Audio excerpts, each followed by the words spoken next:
नाते ऐकून म्हणते हृदय विप्राची म्हणे हृदय कोण येलो म्हणे बाळकाचा प्राण कसा वितळ होत ते कथेचं अनुसंधान ज्या अशा पद्धतीने आणि ती असणार बाळ सरस्वती विप्राचं बाळ जान्हवीचं बाळ त्या ठिकाणी मरण पावलं.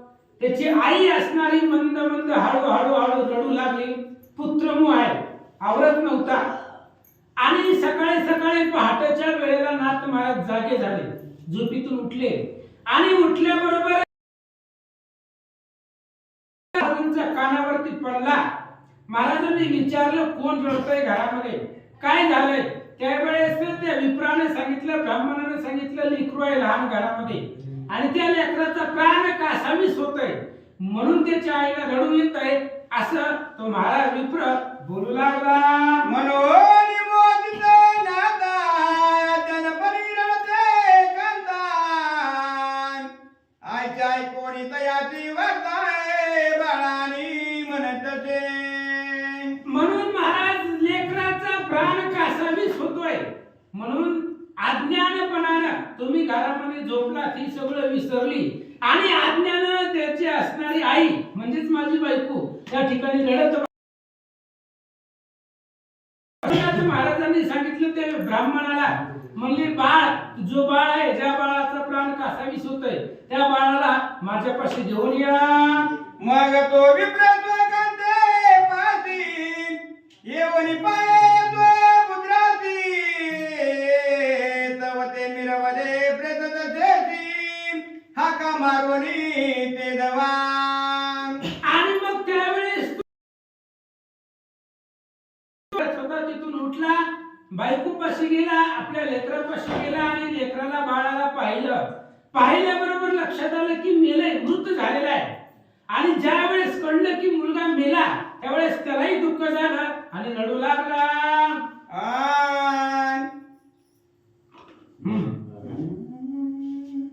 म्हणे महाराजा प्राण रहित बाळ झाले निश्चित आयच्या कोणी रेवनाथ परमचिती शोभना.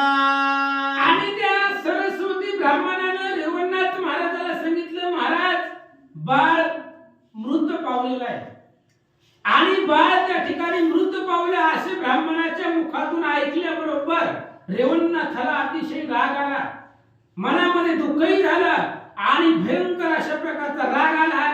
काय म्हणतात? म्हणे मी आतळी आताय कैसा लागला कृतांता तरी तो कृतांत पाहिन आता पावनी नाहीचा कैन मी. आणि त्या ब्राह्मणाचं बोलणं ऐकलं की बाळ मेलं म्हटल्याबरोबर रेवणनाथ महाराजाला अतिशय राग आला. मी या घरामध्ये असताना माझं वास्तव्य असताना यम इथं आलाच कसा? त्याला कळत नाही का इथं पुती चालू आहे, भजन चालू आहे, स्मरण चालू आहे, तिथं जाऊ नये. मग आज यम इथं आलाच कसा? जाऊ नका तया गावा नामधारकांच्या शिवा सुदर्शन यावा घरटी फिरे माघारी. जिथं जिथं भगवंताचं स्मरण चालू आहे ते त्या घराचा कर्ण सुदर्शन फिरतंय म्हणून यम तिथं येत नाही. आणि मी इथं असताना यम इथं आलाच कसा? आताच्या आता त्या यमाकडे जातो, त्याला बघतो आणि बघितल्याबरोबर त्याला नाहीसं करतो, मारून टाकतो असं रेवणनाथ बोलतात. आयचे दुर्गण शब्द वदने ब्राह्मणाची मने बाळे आणे तव ते शरीर उचलवणे नाथापाशी अर्पित ते. आणि महाराजांनी सांगितलं, रेवणनाथांनी सांगितलं आताच्या आता त्या यमाकडे जातो त्यालाच मारून टाकतो. अशा प्रकारचं दुर्घट नाथ महाराज बोलले गेले आणि त्या ब्राह्मणाला सांगितलं बाबा बाळ आण कसंही असू दे. आणि त्या ब्राह्मणाने ते बाळ आणलं, महाराजांच्या हातामध्ये दिलं. महाराजांनी पाहिलं, काय म्हणतात? तव ते बाळ परम गोपटे नाथ पाया पुढे द्रष्टी तिथे हळवणे मने नटे कर्म काय उदे रे. आणि रेवणनाथ महाराजांनी ते बाळ आपल्या हातावरती घेतलं, मांडीवरती घेतलं, अतिशय सुंदर अशा प्रकारे बाळ होतं, लेकरू होतं. महाराजांच्या मनाला सुद्धा त्या लेकराला बघितल्यावर प्रेम निर्माण झालं आणि विचार करू लागली, चित्तामध्ये हळहळ वाटू लागली, दुःख वाटू लागलं, किती सुंदर आहे आणि एवढं असणारं सुंदर लेकरू, काय कर्म आहे, दुर्घट आहे, काहीतरी कर्म असेल, त्या कर्मामुळे बाळ मेलं गेलं असं महाराज विचार करतात. विप्राती म्हणे बाळ तुझे दिनाले काय निदात, येरी म्हणे कृपावंत बाळ तातवे आते. आणि त्या बाळाला घेतलं, बघितलं महाराजांनी आणि त्या सरस्वती ब्राह्मणाला विचारलं, बाबा एवढं एकच बाळ होतं का तुला, एवढं एकच लेकरू होतं का? त्यावेळेस ब्राह्मणाने सांगितलं, नाही म्हणले महाराज, याच्या आधी 6 बाळ होती आणि ती 6ही बाळ मरण पावली. 7 नंबरचं बाळ आहे, 7 नंबरचं बाळ आहे असं तो ब्राह्मण बोलू लागला. बाळ होता बाळांत परी मृत्यू पावले पंचसप्त दिने, द्वादश दिन तप ब्राह्मणे बाळ तातवे आते. आणि सरस्वती ब्राह्मणाने विप्राने सांगितलं, महाराज बाळ झालं की 5व्या 6व्या दिवशी मरण पावायचं. असं करता करता 6 बाळ मिली, 6 बाळ जन्मलं की 5व्या किंवा 6व्या 7व्या दिवसापर्यंत मरण पावत होतं. ही 7वं बाळ आहे आणि कसं तरी 12 दिवस पर्यंत जगलं. आम्हाला वाटलं जगल, मरायचं नाही, म्हणून त्याचा 1200चा कार्यक्रम आम्ही मोठ्या उत्साहामध्ये केला असं तो विप्र सांगू लागला. अरे आता जो काही ते हिने प्रारब्ध आहे अमात, हे तुला पणी कर्म द्यायचं बळा कैसे येईल की. असं म्हणले महाराज, जाऊ दे आता, आमच्या कर्मानं नशिबानं हे लेकरू मेलं, आमच्या नशिबाला नव्हतंच. पुत्र संतती आमच्या असणाऱ्या नशिबाला किंवा मुलगा जगावा हे आमच्या नशिबामध्येच नव्हतं, त्यामुळे आता जाऊ दे, मेलं असं तो ब्राह्मण बोलू लागला. घरी असो होणार ते झाले, आमुचे जगती चित्त रंगले, ते पुन्हाचे हेती तुले वारंवार लागो की. ब्राह्मणाने सांगितलं, महाराज लेकरू मेलं, मरणारच होत ते, कारण कसं आहे, आजपर्यंत 6 लेकरं झाली, 5व्या 6व्या 7व्या दिवशी ती सगळी मेलं, म्हणून आता ही मेलं ती आमचं कर्म आहे, असू द्या. तुमची सेवा घडली गेली, आज तुमचे पाय आमच्या घराला लागले, सकाळपासून संध्याकाळपर्यंत तुमची सेवा घडली, तुमच्या सेवेमध्ये आमचं चित्त रमलं गेलं, एवढंच पुण्य आहे असं तो बोलू लागला. काय रे बोलता विप्रवारी अंतरलानी तले कांजळ परी, मग सरस्वती विप्रा पादरोने बोलता झाला महाराजा. आणि अशा प्रकारे त्या ब्राह्मणाने सांगितल्याबरोबर नाथांनी त्याचं अंतर ओळखलं, त्याच्या अंतःकरणामधला भाव, नाथाविषयीचं प्रेम, भाव, भक्ती ओळखली आणि अंतःकरणामधली भक्ती ओळखल्यानंतर नाथांना त्याची दया आली आणि रेवणनाथ महाराज त्या ब्राह्मणाला काय म्हणतात, म्हणे वता 3 दिवस जतन करी बाळ तनुचे, मी स्वतः जाऊन यमपुरीत जाती बाळे आणि तो की. आणि रेवणनाथाने त्या असणाऱ्या ब्राह्मणाला सरस्वती विप्राला सांगितलंय, बघ 3 दिवस पर्यंत ह्या बाळाच्या शरीराचं रक्षण कर, 3 दिवस ही बाळाचं जे शरीर आहे ती शरीर सांभाळून ठेव. मी आत्ताच्या आता यमनगरीला जातो, यमलोकामध्ये जातो आणि तुझी पहिली जी 6 बाळ मरण पावलेले त्या 6 बाळासहित हे 7वं बाळ घेऊन येतो असं महाराज बोलू लागले. मंत्र आणि विभूती शेतकरी बाळ जवा प्रती, म्हणे विप्रा बाळ तिथी येणे नाचणार नाही रे. आणि मग आता 3 दिवस त्या प्रेताला ठेवायचं राहत नाही प्रेत, म्हणून नाथ महाराजांनी अमर मंत्र आपल्या असणाऱ्या झोळीतून भस्म काढला, त्याच्यावरती अमर नावाचा मंत्र म्हटला गेला आणि ती विभूती, ती भस्म त्या बाळाच्या प्रेताला लावलं आणि रेवणनाथाने सांगितलं, हे बाळ नाचणार नाही, वास येणार नाही, ह्या बाळाला काही होणार नाही, अमर मंत्राचा असणारा संरक्षण याच्या शरीराला करेल, 3 दिवस बाळाचं शरीर सांभाळून ठेवा महाराज सांगतात. आय ते सांगणी करिता त्वरित ते दोन्ही निघता झाला नात व्यानात रजल पोरी तनात अतिवेयसी तानिला. अशा पद्धतीने ते असणाऱ्या सरस्वती ब्राह्मणाला सांगितल्याबरोबर ज्ञान अस्त्र ती गतीचं अस्त्र आहे. त्याचा मंत्र म्हटला महाराज निघाले. बोगते अस्त्राचे करी भ्रमण तेने हिमालयात मुगन शीतळ करुणी आधार यथाचित मिरवले. आणि निघाले आपल्या कडन आपल्या शरीराच्या अवतीभोवती अनेक अस्त्राचं प्रेरण केलं. त्यामुळे जात असताना हिमालयाचे जी काय असणारे कण आहेत त्याचा प्रभाव शरीरावरती होणार नाही. शीतळ मार्गाने महाराज निघाले. जयते सीताले अजुलके वातात समीप पावक निश्चित तेने करोनी शरीरात बाधन करी अंगाते.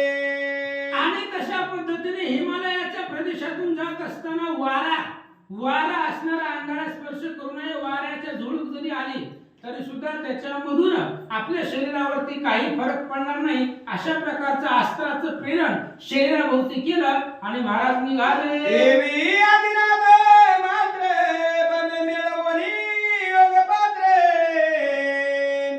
व्यानात्र मुखे स्तोत्र जल्पोरी गिरी वेदना. तशा पद्धतीने आदिनाथ नावाचा अस्त्र मंत्र म्हटला गेला. आपल्या शरीराच्या भोवती अनेक अस्त्राचं प्रेरण केलं. व्यान मंत्र म्हटला आणि त्या गतीनं महाराज निघाले.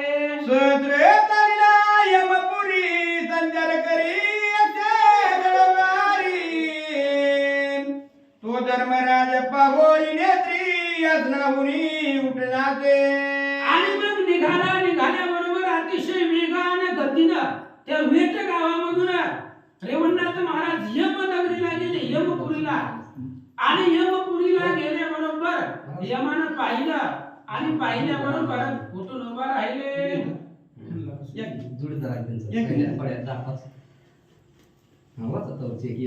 वैसवोनी आपुरे कनकातरी सोडबजारे पुजला मुनी सहज करपुटे नम्रवाणी धर्मराजे आराधिला. श्री गणेशाय नमः. श्री पांडुरंग नमः. श्री प्रभु रामचंद्राय नमः. श्री नवनाथाय नमः. वैसवुनी आपले कनकासरी सोडोपचारे पूजिला मुनी सहज करपोटी नम्रवाणी धर्मराजे आराधिला. आणि रेवणनाथ महाराज त्या यमाच्या पुढे जाऊन उभा राहिल्याबरोबर यम आपल्या खुर्चीवरनं उठला, आसनावरून उठला, महाराजांच्या पाया पडला. रेवणनाथ महाराजांची 16 प्रकारानं त्यांची पूजा केली. हात जोडे नम्र वाणीनं नमस्कार करून हात जोडून नम्रतेने लीनतेने यम महाराजांना काय बोलतात. मने महाराज योग लक्ष किंमत कामी योजले लक्ष तरी ते वंदोनी सुडाळ पक्ष मज एक साथे तोष्टमी. आणि यमानं हात जोडले. महाराज एवढ्या लांब कस काय येणे केलं म्हणले. मनामध्ये काय इच्छा आहे, कोणती अपेक्षा आहे. यमपुरीला आले तुम्ही, यमनगरीला आले, काय मनामध्ये इच्छा आहे मला सांगा, मला आज्ञा करा. मी तुमचा सेवक आहे, दास आहे. जी तुमच्या मनामधली इच्छा आहे ती पूर्ण करेल असं यम रेवणनाथाला बोलतात. यरो माने यमरा यमपुरी नाथा मी सरस्वती विप्राचे घरी असता वाये वोनी तयाच्या सुधारण केले कैसे रे. रेवणनाथ महाराजांनी यमाला सांगितलं मी त्या सरस्वती ब्राह्मणाच्या घरी होतो मी तिथं. आणि तिथं मी सुखाने विश्रांती घेत असताना तू त्या असणाऱ्या ब्राह्मणाच्या घरी आला आणि त्या बाळकाचा प्राण मी असताना कस काय घेऊन गेला. मी तिथं जवळ असताना त्या बाळाचा प्राण कसा नेला, म्हणजे मी असताना तुझं येण्याचं धाडस कसं झालं असं रेवणनाथ महाराज बोलू लागले. तरी दे घडून येते घडले पर्याता मागुती दे जे बहिले आणि षटपुत्र त्याचे कोटे ठेवले ते आता देई आरोनी. आणि रेवणनाथाने सांगितलं हे बघ तुला जे करायचं नव्हतं ते तुझ्याकडून घडलंय, जे केले ते चुकीचं केलंय. तू तिथं यायलाच नाही पाहिजे होतं, मी आहे म्हटल्या बरोबर. पण जाऊ दे, तुझ्याकडून घडलं ती घडू दे. आता ते असणाऱ्या तुझ्या बाळाचा प्राण आणलेला आहे ते आणि याच्या पाठीमागे त्या ब्राह्मणाची 6 लेकरं मेलेली आहे.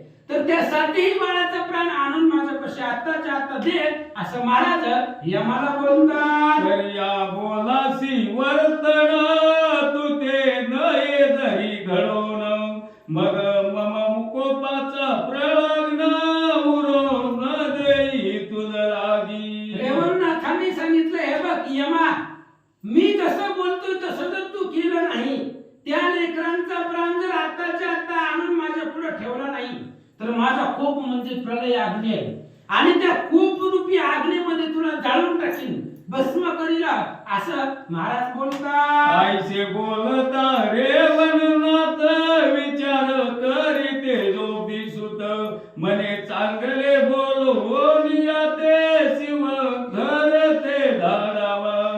रेवणनाथाचं ते असणारं बोलणं महाराज रागामध्ये होते, आवेशामध्ये रागामध्ये ते बोलणं यमानं ऐकलं. यमानं विचार केला माणूस रागात आहे आणि रागात असलेल्या माणसाला जास्त बोलायचं नाही. आपण बी ह्यांना काही बोलायला नको, या आधीच रागात आहे. आपल्याकडून जर काही येडं वाकडं काही बोललो गेलो तर जाळून भस्म करील, ताकद आहे यांच्यापाशी. म्हणून आपण काहीच बोलायचं नाही, ह्यांना महादेवाकडे पाठवून देऊ. अधिकारी करावा उमारमान, आपणच केलंय पण महादेवाने केलंय असं सांगू आणि महादेवाकडे पाठवू. मग महादेव आणि हे महाराज काय करायचं ते बघतील. यम विचार करू लागला. आपल्या सर्वस्वी निमित्त करून अधिकारी करावा उमारमन हा सिद्ध ते गेल्याने दृष्टी पडेल प्रतापू. यमाने विचार केला की महादेवाला आपण काय करू, महादेवानेच केलंय असं सांगू आणि या महाराजाला महादेवाकडे पाठवू. हे महाराज जर सिद्ध इथं जसं एवढ्या तातडीनं यमनगरीला जसं आलंय तसं जर तिकडे महादेवाकडे गेलं आणि तिथं गेल्यावर ह्या महाराजाकडे किती प्रताप आहे हे लक्षात येईल असा विचार यम करू लागला. आईचा विचार करून मानसी बोलता झाला योगी असी मने महाराजा मम बोलासी चित्त द्यावे यथार्थ.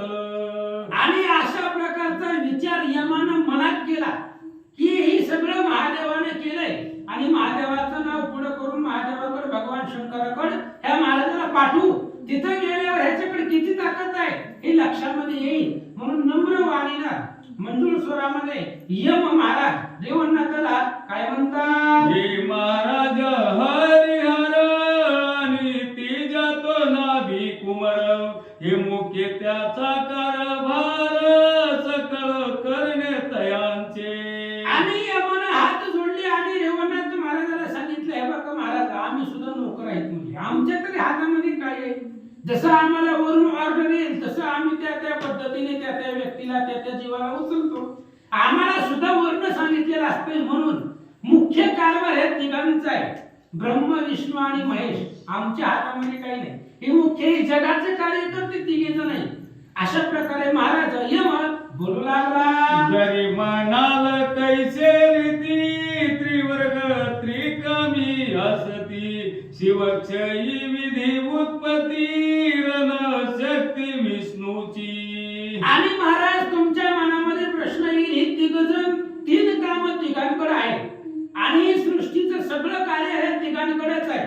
तुम्हाला जर वाटेल कसं तर मी सांगतो असं. ब्रह्मदेव जे हे सृष्टीचं निर्माण करतायत, भगवान श्री विष्णू ह्या सृष्टीचं पालन करतायत, प्रतिपाळ करतायत, सांभाळ करतायत आणि भगवान महादेव भगवान श्री शंकर या सृष्टीचा संहार करतायत. म्हणजे उत्पत्ती स्थिती आणि अंत करण्याचं काम या तिघांकडे आहे असं यम महाराजांना सांगतात. यक्षपती तो तमो गुणविहारी आम्ही त्याची करीतो चाकरी मारणे तारणे आमच्या करी काही एक नसेजी. म्हणून त्या असणारे यमाने सांगितलं हे बघा महाराज आमच्या हातामध्ये काही नाहीये, तारणं मारणं ही भगवंताची सत्ता आहे, ती त्यांच्या इच्छेने सगळं होतंय. आम्ही त्यांची नोकर चाकरी करतो त्या असणाऱ्या भगवंताची. भगवंताने सांगितलं ह्याला उचल की आम्ही उचलतो, आमच्या हातामध्ये नाही. कुणाला मारायचं कुणाला जगवायचं हे सगळं भगवंताच्या हातामध्ये. जिनी म्हणणे भगवत सत्ता आमच्या हातामध्ये नाही, आम्ही त्यांचे दास आहेत, सेवक आहेत, असं यम महाराजांना पटल असं सांगू लागला. तरी आता प्रताप राशी गमन करावे कैलासासी, आराधोनी शिव चित्तासी सप्त पुत्र न्यावे जी. आणि महाराज आता तुम्ही काय करा, तुम्ही प्रतापाच्या राशीत यमनगरीला येणं म्हणजे काय थोडा प्रताप आहे काय? तुमच्यापाशी ताकद भरपूर आहे, सामर्थ्य भरपूर आहे, प्रताप भरपूर आहे. तुम्ही काय करा, कैलासाला जावा महादेवाकडे, आणि महादेवाकडे गेल्यानंतर ना तिथं महादेवाचं चित्त भगवती प्रसन्न करा, आणि त्या महादेवापासून 7ही बाळ घेऊन जावा. अजून एक तुम्हाला खून सांगतो, खून ऐका. अनेक कोण सांगतो तर ते त्याचे आहेत सप्त कुमार, तरी दावणी आपुला बुद्धी संचार कार्य आपुले करणे जी. आणि महाराज तुम्हाला अजून एक महत्वाची गोष्ट सांगतो, त्या असणाऱ्या ब्राह्मणाची 7ही बाळ त्या महादेवापाशीच आहे. त्यानं नेल्यातून त्याच्यापाशी ठेवल्या, म्हणून तुम्ही तिथं कैलासाला जावा, तुमच्या बुद्धीचा वापर करा, महादेवाबरोबर संवाद करा, आणि ते असणाऱ्या ब्राह्मणाची 7ही लेकरं तुम्ही घेऊन जावा असं यम देवनाथाला सांगता. माझवरी जरी आला आपण कोकोन, तरी मी काय हिन दिन शय करता उमान मन प्रसिद्धपणी मिरवतसे. महाराज तुम्ही कितीतरी रागानं माझ्यावरती आला तरी सुद्धा मी काय तुमच्या पुढे हीन दिन आहे, मी काय तुमच्या प्रतापापुढे मी काही सुद्धा नाहीये. मग किती जरी तुम्ही रागानं माझ्या अंगावरती आलात, मला मारण्याचा प्रयत्न केला, मला मारण्याच्या हेतून आलात, तरी मारू शकतात, तुमच्याकडे सामर्थ्य आहे, मी तुमच्या पुढे हीन दिन आहे. पण शास्त्र वेदामध्ये सांगितलेलं आहे काय, क्षय करता उमारमाना, संवाद करण्याचं काम महादेवाकडे वेदशास्त्र पुराणामध्ये सांगितलंय असं यम सांगू लागला. शय करता हे भव चराचरी, शास्त्रादी बोलती साचार, आपण यात जाणीव सर्व अंतरंग सर्वांचे. यमाने सांगितलं महाराज, प्रत्येक ग्रंथामध्ये शास्त्रामध्ये पुराणामध्ये वेदामध्ये हेच सांगितलंय, क्षय करता उमारमण, संवाद करण्याचं काम महादेवाचं हे प्रसिद्ध वचन आहे. हे सगळ्याला माहित आहे, लहानापासून म्हाताऱ्यापर्यंत सगळ्याला माहित आहे की संवाद करण्याचं काम महादेवाचं आहे. आणि तुम्ही तर अंतरंग जाणता, प्रत्येकाच्या मनातलं जाणतात, म्हणून महादेवाचंच काम आहे असं यम बोलू लागला. ऐसे आसुनिया महाराज का कोपानळी योजिता मज, स्वज्वळ तेजी आर्क राज तम धवळारा नांदविता. आणि महाराज अशा पद्धतीने आहे, शास्त्रामध्ये वेदामध्ये सगळीकडे सांगितले की संवाद करण्याचं काम महादेवाचं आहे. आणि तुम्ही असणार सर्व जाणत असताना सुद्धा मला तुम्ही त्या ठिकाणी निमित्त का धरताय, कारण मी तर तुमचा सेवक आहे, दास आहे, माझ्यावरती राग करून काही उपयोग होणार नाही, हे महादेवाचं काम आहे असं यम सांगू लागला.